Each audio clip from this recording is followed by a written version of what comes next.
Caitlin Canty. Tending to Fires, Getting to Truth. By Brian D'Ambrosio. New days and clean slates keep coming for singer-songwriter Caitlin Canty.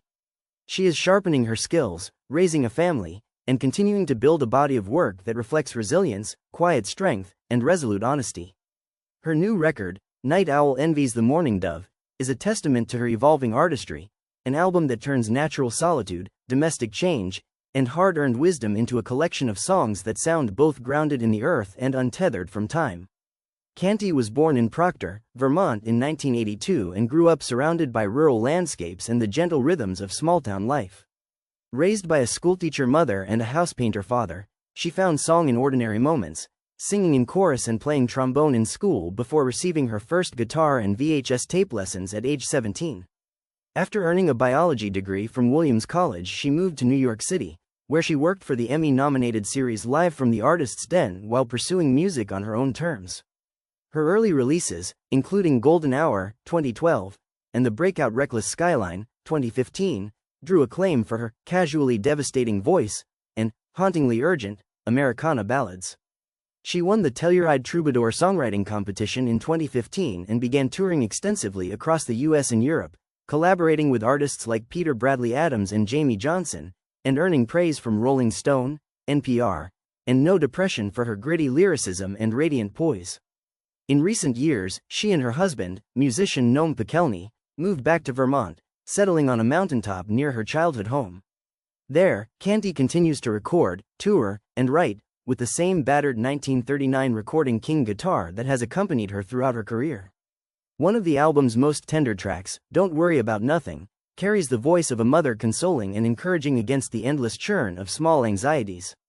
It is at once lullaby, sermon, and reminder that one bad thing does not mean the whole world has collapsed. There is a mom's voice and perspective to focus and worry about the things that do matter, Canty explained. But also how little worries and little jealousies can work against us. Tornadoes, awful things, they remind you how short life is and what's actually important. The song's origins stretch back to a small mishap, her young son's toy castle tumbling down, but its weight comes from deeper, darker places. In March 2020, a tornado tore through her East Nashville neighborhood, missing her home by mere yards.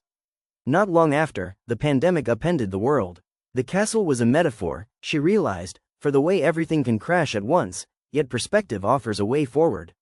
For Canty, who released Reckless Skyline a decade ago, the test of time has reshaped her relationship to both music and ambition. My real goal is to be writing more and better songs, she said. My real goal is to be connecting with more people through those songs, playing with musicians that I adore, and getting on good stages.